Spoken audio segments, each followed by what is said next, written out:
Another week, another attempt at the 2NL Bankroll Challenge on PokerStars. So I am trying to win $10 at 2NL, which is no easy task and no easy ask because these games are actually not quite as bad as one would assume, and rake is pretty high, so that is a not ideal combination, and that is why I have been struggling a bit. So the last two sessions haven't gone that well, although in the last one at least I did win a little bit, but the one before that was pretty disastrous. And so let's see what we can do here. We have pocket fours here on the right table, open the small blind, and here on the left table this is a very good hand for a multi-way, so I am going to call. Fortunately, we're whiffing everything, and here on the right I still think we might have a chance. We have showdown value, and unfortunately he got there on the river, but there was no reason for me to bet there. Before that I was just hoping to save my low pair to showdown, and unfortunately, well, we did get to showdown, but it didn't work out very well for us because he got the 5 on the river. Right, here we have a limper, and we will definitely isolate him. So we can go to 5 big blinds. And he calls, and that's not a bad flop for us. I will definitely bet this one, basically a range bet, and we take it down with king high.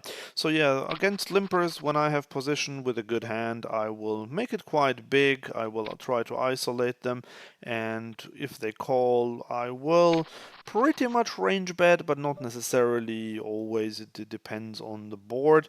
And here on the right, I opened ace king suited. I am going to check this one because we do have some showdown value. He checked very quickly, and at this point we still have some showdown value, not a lot, but I think I'm okay to just check this one. And ooh, look at this, we are actually chopping against ace king, so that's quite good because we could have had it much worse. If we had gone all in pre-flop, then we would have paid a lot of rake. Here, what I did on the left table is I went for a rare check on the flop with top pair, and now the thing is, I think we can go for some value here. He might have a 7 or a weaker king that he doesn't believe us. But yeah, so it went wrong there. I thought I didn't need much protection, even though there was a flush draw, but I still thought that my top pair would be good. But the problem was that the ace came on the turn. Here, queen 10 suited, definitely going to defend. Big blind versus small blind. And he bets half pot. And I think because we don't have a backdoor flush draw, we only have one overcard, I will fold even though we are in position. This one is a pretty nitty fold, and you could go either way, but that's okay. And we have quite a few limpers here. Okay, so this is one where I'm gonna go quite big with my ace 10. And here we have another limper. Lots of limpers. I am going to... No, I'm not going. This is too much to call there. Here I am going to give him some rope on the right table, which it doesn't take. I am going to check again, and now I am going to go for a big bet. I'm going to go for 19. Here on the left table I have to mark this player as a non-crusher, so that's what the purple tag means. Ace 10 again, this time we're opening it. Ace deuce suited, also opening it. And here on the left, right on the right, I'm going to start with a check. On the left, I am also going to start with a check. This is a board where I would play big bet or check. Here I'm going to check again, definitely calling this one. And now the diamond comes in. We have two pair on the right. Definitely going to, well, do I want to overbet this one? We haven't put any money in so far, so yes. And here we only beat a bluff, but this half pot bet definitely going to call. And this time he had a better ace than we did. So he could have gone bigger there. Normally half pot I would expect a weaker hand than that. However, when he gives us that price for half a pot, we only have to be good 25% of the time, and I think we're good there more like 50% of the time, but that does mean that the other 50% of the time we will not have the best hand, and that is what just happened there. So 10-3 definitely folding. It did have a few good hands, and I didn't even notice because I was busy with the other table whether we got called there when I overbet with two pair. Okay, but we have quite a few limpers in this pot, which is nice to see. Calling with ace-10 off. And checking. And we got another limper here. He bets 3 into 6.5. He seems... Okay, I'm gonna just call this, although it's quite borderline for that price. But our ace-10 could still be good. Well, now that he bets again, I think it probably isn't.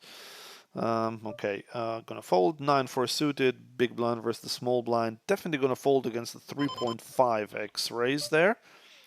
And here, the problem is I would happily 3-bet this guy, but first of all, he makes it 3 big blinds, and secondly, and even more importantly, he is short stacked, so I'm going to fold even though this was a bit nitty.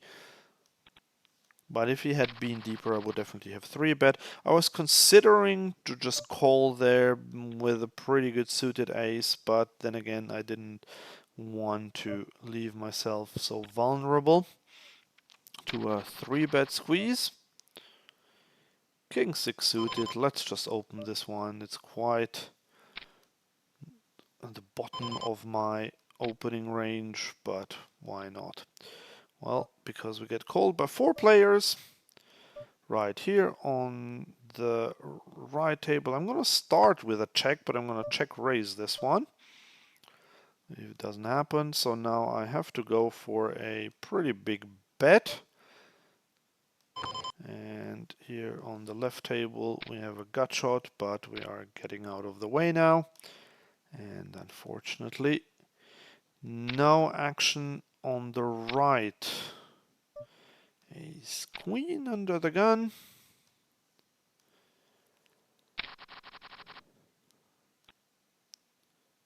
So, come on. If ace-10, this is one that I'm happy to 3-bet now. I haven't really 3-bet much yet. I'm only 1 out of 33, so it's 2 out of 34 now. And we now have a easy range bet with top 2 pair. We get called. The queen there, that shouldn't be much of an issue for us. I am going to go for a big bet and going to jam the river, but we don't get to that. Here on the right, we don't have much going. I mean, if then I could check raise this one, but he bet into 2 players. He raised from under the gun. The king is a good card for him, so we'll give him the benefit of the doubt. Okay, ace-10, even though we have 2 short stack players, one definitely a non-crusher, this is just not a great hand to play out of position in a multi-way pot, which is why I made a disciplined fold with ace-10 offsuit. I think ace-10 offsuit is probably one of the most overplayed pre-flop hands, because that is exactly the type of hand that just doesn't do very well, but it looks quite good because it's an ace and the kicker is decent, but it's not, especially not multi-way. Okay, queen 9 suited. Okay, we can open this one under the gun. Here I 3-bet pocket 10s on the right. Yes, it was an early position raise, and yes, it was to 3 big blinds, but we still have a good hand. I definitely don't want to cold call there in the hijack. So the 3-bet was the right play. And now we have someone tanking here in the small blind. No, sorry, big blind. Though I'm not sure if he's tanking. He's probably just not being attentive and not paying attention to what's going on. Come on, this is a bit boring now to have to wait for the big blind. But see, everyone folds and we take it down with our 10s. Okay, here we have a player who is quite tight, but I am going to call this one with 10-8 off because we do have position, which is quite good. He bets, we have a gut shot, definitely going to call in the hope to take it down on a later street, hopefully. So this is where I am now going to go with a 3/4 pot bet. Okay, here on the right, your raise is quite big, but that doesn't stop us. And here on the left, we did indeed take it down with our gut shot and 10 high. We get called. We do have the ace of clubs, but I don't think we want to necessarily bet here, so I'm happy to check. And when he checks again, I feel like we might actually have the best hand. I'm just gonna take my showdown value, and if he checks again, I will check behind. And unfortunately, wow, look at this, 5-6 there. Here on the left, he bets. I am not going to raise, I'm just going to call there. But yeah, this one will get right. So can we actually get another bet out of him? I don't think so. I'll just check there. And we do win it. Okay, so this guy here. Okay, now there's a lot going on. So I am going to range bet this board. Okay, so this guy called 3-bet out of position. Okay, so this is quite thin now, but I am going to go, I have top pair, I'm gonna go with a bet, because I think we will, if we get check raised, then I can fold here on the right, but he folds himself. Okay, this guy called 3-bet out of position with 5-6 offsuit, and then he got there on the river, which was very frustrating. Here I am. This is not ideal to. I'm gonna go a little smaller with my 3-bet, but I still want to 3-bet. And this is the problem. Now we're getting 4-bet. Right. I mean, the problem is if I call now, I basically have to jam. So, and I think pocket 8s are just not good enough to jam there. Yes, he could have a lot of bluffs, but all of his bluffs pretty much have 50% equity, and he might call a lot of them. So I will fold my pocket 8s here. A little bit exploitatively, because I think in GTO this would have been a call, but I don't want to just risk so much, because there's no need at 2NL to take such small edges, because I might have had a small edge there, but it's not really necessary. Okay, so still busy here. Anyway, Jack 4 off, we fold that one. I'm not someone who likes to bluff catch with Jack 4 off.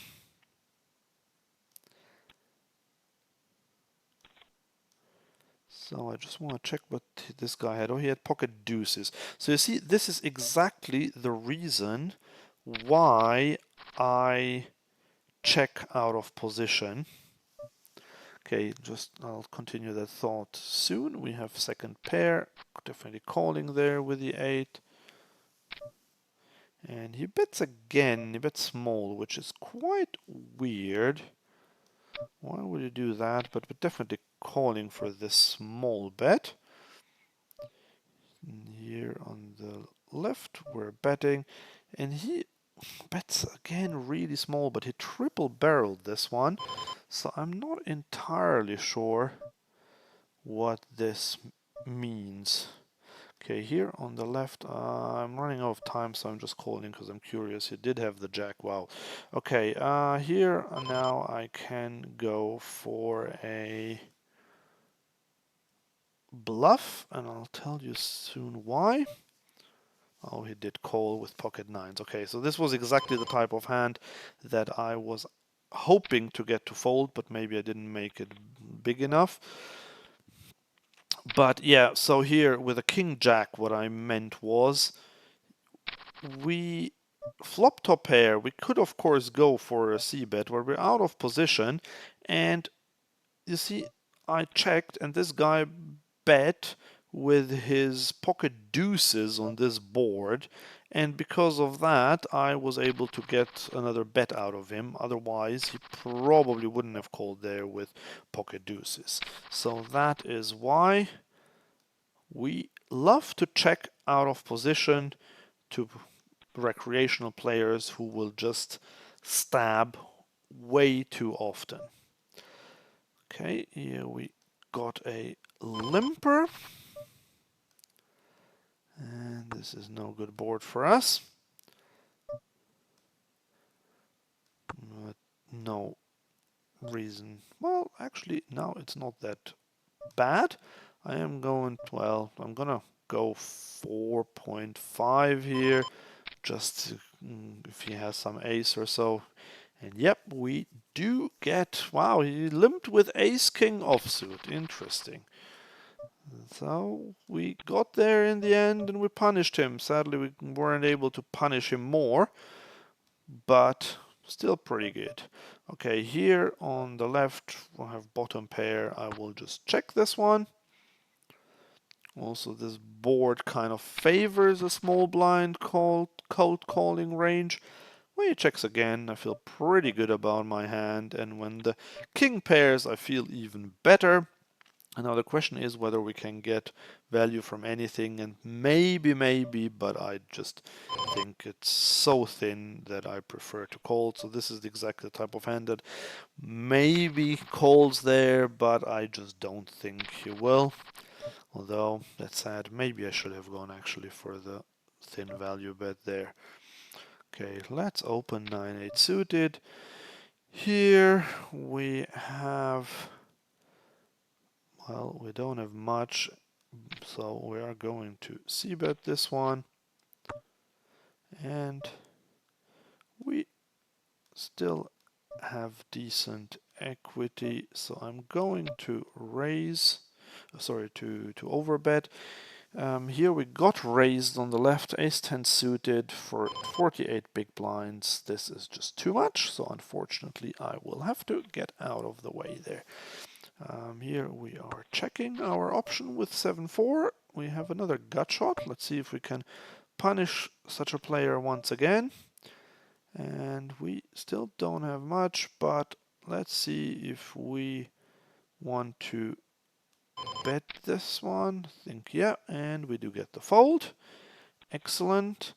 And here I wanted to take a note of this guy that he limped ace king on the button. It's quite difficult to take notes when you play two tables in a fast forward or zoom format.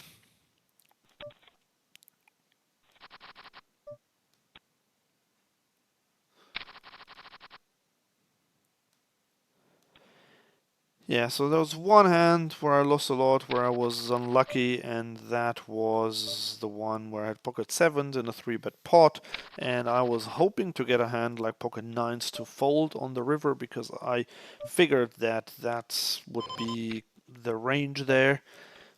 Something like a pocket pair that's a little bit better than mine, but unfortunately it did not work out because we got snapped off. But we're getting some good fold here, which is quite nice. Trying to rebuild. That's the name of the game. King 3 off, definitely not good enough to call in the big blind. Yeah, so if you have any questions about ranges or why I do certain things, please leave a comment below. Also, if you would like to transform your win rate at poker, then just click the link below where where you can sign up to my free email newsletter. So here ace 10 off, I'm just going to fold this one. This is 0 EV and I could go for the 3-bet, but I'm just going to fold this time. Most of the time I would probably go for a bet there. Here now, do we think that this player will stab? I don't think so too much. This is why this time I am going to go with a small bet here. Front top pair, top kicker. On the left we bet and we got called. We don't have much going on now, so I will just check. And when he bets big now, I mean, he could, no, he doesn't bet big. We need to be good 25% of the time. 25% of the time with a spade draw, but when he bets that big, does he have a jack? He's saying he's got a queen or nothing. I don't know this player. He is a Sunday Million season winner. I am going to call him, and he did have the 8 there. So it was quite a big bet for an 8 there, but he got paid, so I guess he did everything right. I paid him off. But yes, even though this might not have been the best timing now to advertise my newsletter, however, I'm still going to do it. So if you're interested to improve your win rate, then sign up for my newsletter and you'll get a free email every week with some strategy tips and some interesting other things, and you'll be the first to find out when I do a special thing and when I do hand history reviews of players and so on. So do check out that link and sign up. It's all free. You have nothing to lose. Anyway, let's get back here. We've had some hands that were not that amazing. Here, Jack 9, second pair. I do not want to bet this one. This guy is quite a loose player. When he bets 2 there, definitely going to call. Nothing else to do. And he bets 2 again. This is interesting. I don't know what it means. You shouldn't really bet something that small, but whatever. We call again and we win this one because he did this with absolutely nothing. Okay, so we know that this is not a crusher. I am going to label him as a not quite crusher, not quite non-crusher, sorry. Here, ace 10 off. This time I'm definitely going to 3-bet. Button versus cutoff.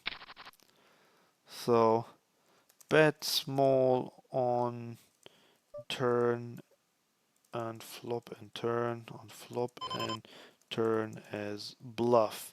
Right, here we're folding, here we are folding as well with a player that tight, even though we only have 14 hands, but he shapes up to be quite tight, so definitely going to fold to that 4-bet. 10-9 suited. Well, sadly no action when we had the ace-queen here. 10-9 suited on the right table. I would have 3-bet, but now we have to fold. Ace-9 suited is a nice open. We get called. We can definitely c-bet this one in position. And we take it down. Very happy with that.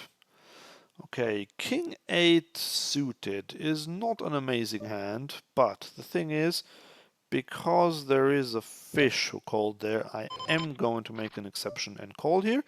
And look at this flop, not the worst. And we get called. Can we... I think I am trying to play this... Well, I'm not playing this passively, no. I am going to check raise. And we do get a call. This is unfortunately not great, but we are going to go for a continuation bet. Checking here on the right. Unfortunately, we're getting called, and at this point I need to... Problem is, can we get called, or can we get him to fold queens, jack, well, jacks we can't, but queens and tens, and there are not many other hands, kings maybe, kings, queens, tens, but we block a lot of those, which means that I will give up. And he had sevens! Come on, wow! He called there with sevens. Ooh, this would probably have gone through, but I did not expect that at all, to be honest. Once the ace came there, but he clearly didn't believe me, but I think if I had jammed there... I mean, there's still a chance that he would have called, but... yeah. So I'll mark this guy down as a bit of a station. Quite interesting, yeah. So we did have 2 overs and the flush draw, and nothing came in. And I chickened out in the end, although I was about to pull the trigger, but then I chickened out because I thought that I didn't think that he would have such a weak pocket pair, but on the other hand, it does make some sense. Okay, we are going to c-bet this, and here nothing else to do than to call with pocket fours. And here we are now checking, and sadly we don't have anything, but I think we can turn this into a bluff now, because yeah, it did work. So the thing is, like, when he doesn't bet the river, so I'm going to open this hand here because this is quite important for playing against loose passive players. So when he... Sorry, I'm going to finish that thought very soon. If he doesn't bet on the river when the flush comes in, it's very unlikely that he has a flush. So then I think he has a queen or a 10 or something like that. And if that is the case, then we can often get him off that with an overbet on the river. Here now we have a lot going for us, and I am going to check this one back. Here on the left we're getting... So here I am going to go for a fairly big bet now, 16 into 18, because we have top pair, and if he has a 9 or a 7, then I expect him to call there, even to this size. On the left, ace queen off. We're definitely going to 3-bet squeeze. And we get folds all round, which is excellent.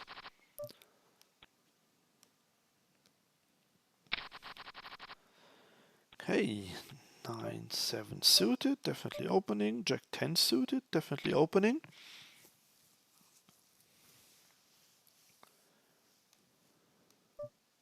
Okay, we're getting 3-bet, and I was just about to say, if we get 3-bet, this is an easy call this time with Jack 10 suited. However, and this is something important to stress, be price sensitive. He made it 4 times my raise. We're out of position. There's just no need to call that. There's absolutely no need for that, and it's really fine to fold. And the thing is, you might say, well, then you can always do that. Well, yes, but the thing is, if I have aces, kings, queens, jacks, then I will just benefit from that, and that's then great. Here, raising against this guy who is super tight. This is a very loose 3-bet, but I think we can get him to fold there, and if not, at least we have position, and yep, we do get him to fold. Here on the right, I'm just range betting, even though I have jacks and there's a king on the board, but I'm okay if he folds whatever he has. Okay, king queen, this time folding king queen. Queen 9-9. Here, actually exploitatively, we could have gone for a bet and he would fold something like 6-5 if he has that or so, but there are a lot of draws that might still call here, and yes, we are ahead of them, but the problem is we're out of position. So I think actually I'm just gonna check this one down. He seems to be the passive type of player, and if he has a pocket pair, I need to go quite big, 2 or 3 streets even. He bets 1 big blind now. I just think my ace high is quite marginal. I'm just gonna fold this. I would never have wanted to play that hand in the first place, so I'm okay with that. Okay, another limper. So we do have quite a few limpers here, and the problem is this guy.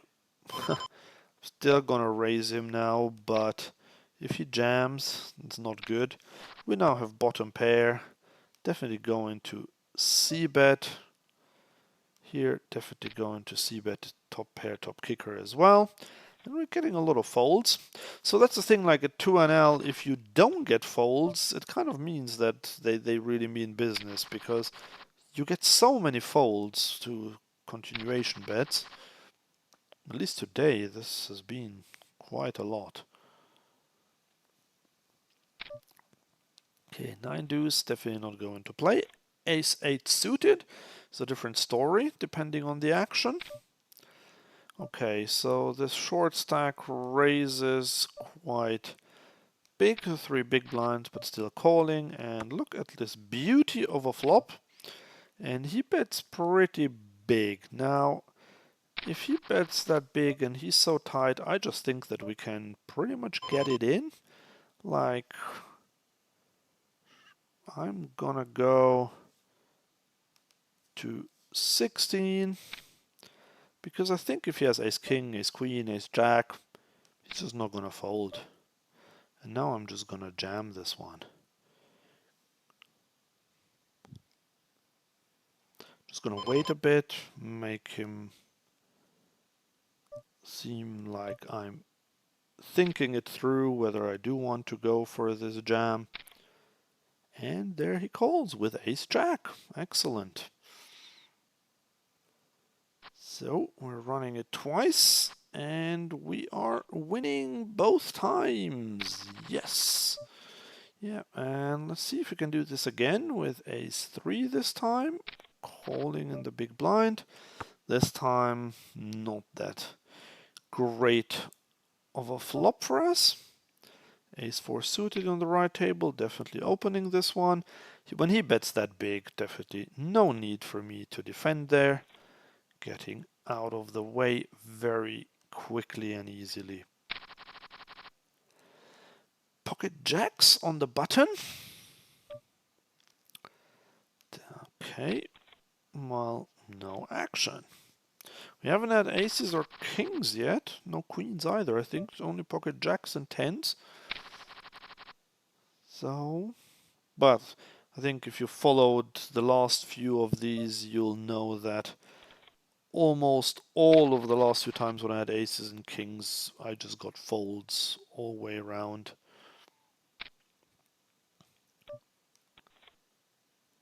Okay, so we have a raise by a fairly tight player,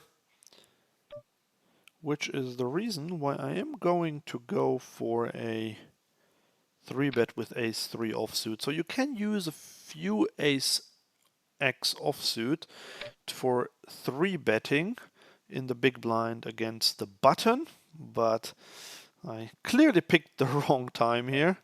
But I thought with my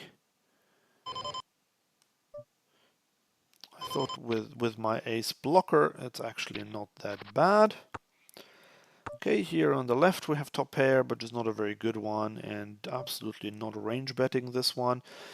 Here we are getting 3-bet quite big by this guy, which I don't love. Neither do I love that this passive guy now bets out, but I have top kicker. I can't just go away just yet. And here I am going to give him the benefit of the doubt just because he makes it so big. Normally 7.5 would be enough. Here, this guy, I mean, what does he have? He doesn't, I still have showdown value here with my ace, which is why, oh yeah, definitely at showdown value. This guy limped with 9 deuce offsuit and then bet almost half pot with that hand on the turn when I checked through. Wow, okay. Well, I always try to bluff him off a bigger ace than mine, but clearly that was not necessary there.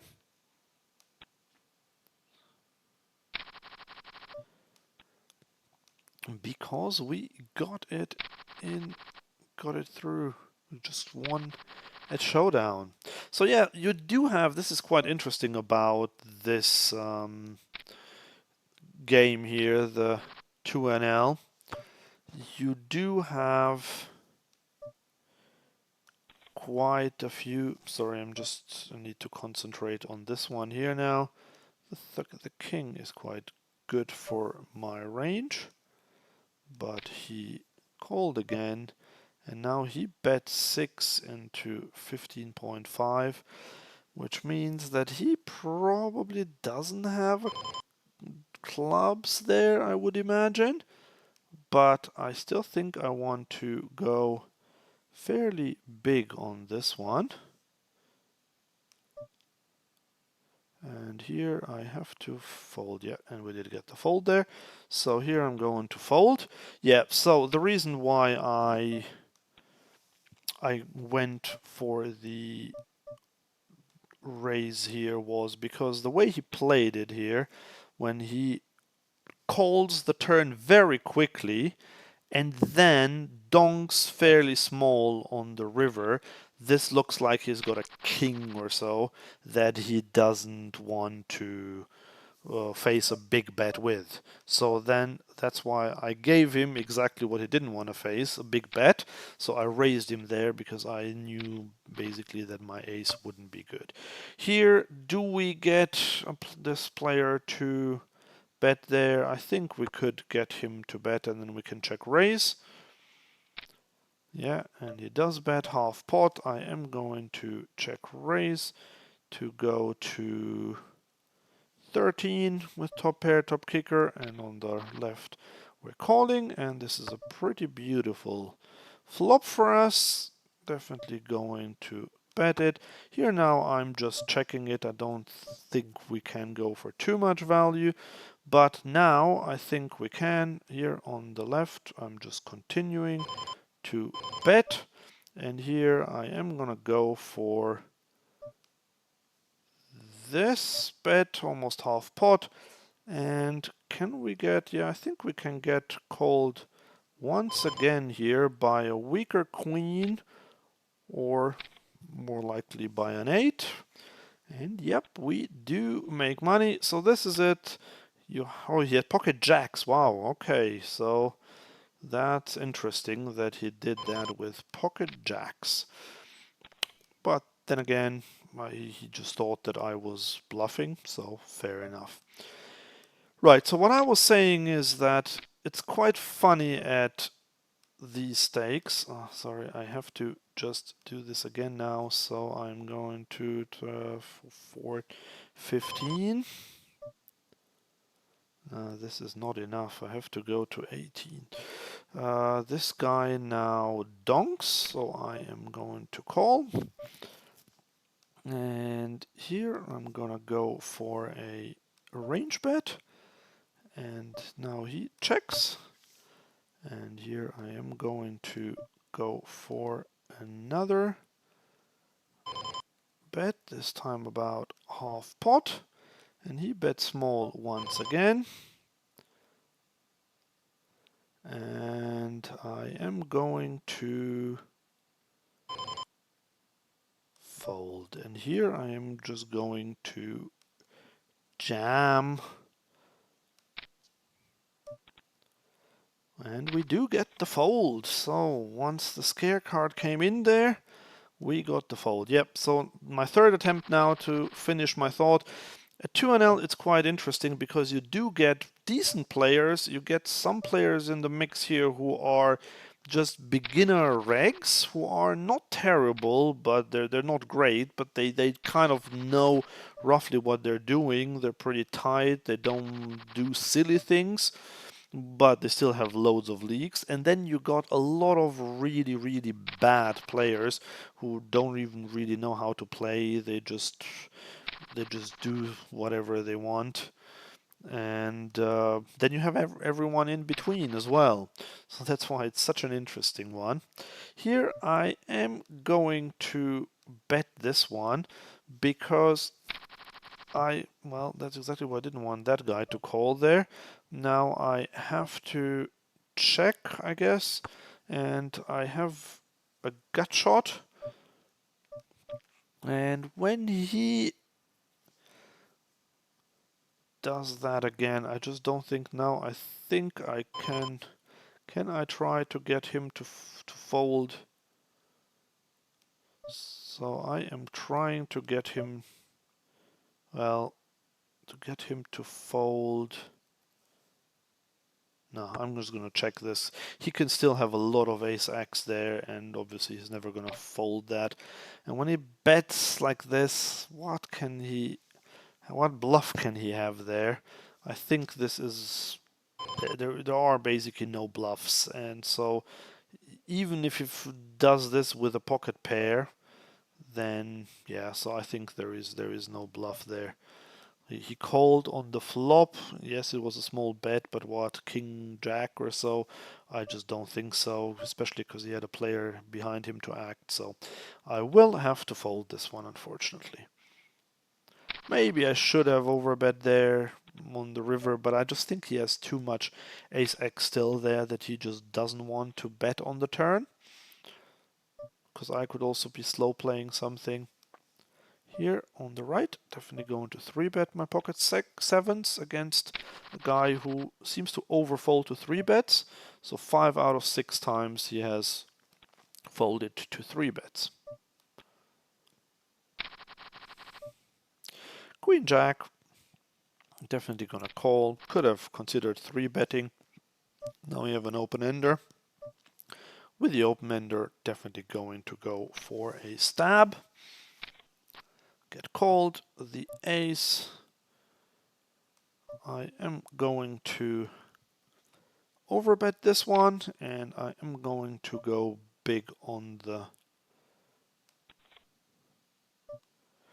river as well. And this will be something like this, 41 big blinds. And we get called by a set. Okay, yeah, that's fine. A set will obviously never fold there. He played that super passively. I did not expect that, but then again, He didn't check raise it on the flop, and that's the danger that you sometimes run in these player pools where players are just afraid to lose their customer, and now it played into their hands because I am quite a passive player. But the thing is that a lot of other players in my position would not have. And look at this guy here. He loves 3-betting, but with Jack 10 off against such a big 3-bet there, I do not want to continue. He'll get the aggressive player tag. Yeah, so Queen, Jack. Oh, this is an awful turn here. I was happy about the flop, but that wasn't great. Anyway, yeah, so if most players in my position here would have just shut down on the turn or definitely on the river, so that's why it's actually not a great idea to go. Jack 9 is not good as monkey in the middle here. I'll have to fold. And unfortunately here we do not flop great, even though we have a gut shot. The ace might be quite good. I am going to bet this one quite big. And we do get the fold. Yep, so that's why he should have check raised at some point. Ideally on the flop, really, if he doesn't see bet. But yeah, anyway, here we have an open ender. And with the open ender we could bet, but I think it's okay. And look at this beauty. But we might still chop. So if a lot of money goes into the pot now, then we basically can't win a big pot unless he's an absolutely terrible player. So we're just gonna keep him and hopefully he is bluffing. Now there is the straight on the board as well, which is not great at all. And the thing is, when he bet 6 there, like, I don't think I want to 3-bet to raise this one because we'll just escalate it here against another ace. And when he bets so big, he's saying he's got an ace, so I will just have to call. And unfortunately, yep, that's exactly what is happening.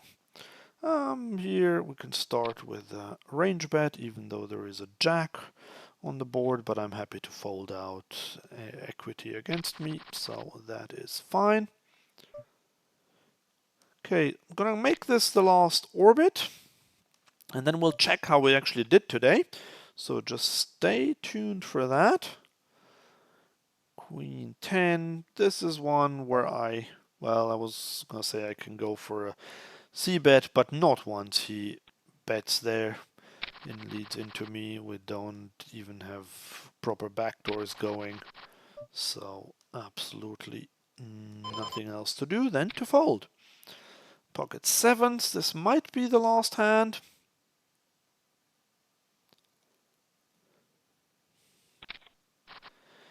Get called, and he now overbets 3 times. Wow. Okay, well, I mean, I guess I'm out then. Like, whatever he has there, this is just crazy. But fine, you can have it if you're that desperate. Great, so let's see how we have done today. So, pretty good in the end. The beginning wasn't that great. We started okay, but then we lost quite a bit, and in the end, we won around, what is it, 63 big blinds. Red line looks really nice. That's very important at 2NL. So, yep, that's it. Thanks for watching. Join me again next time. Bye.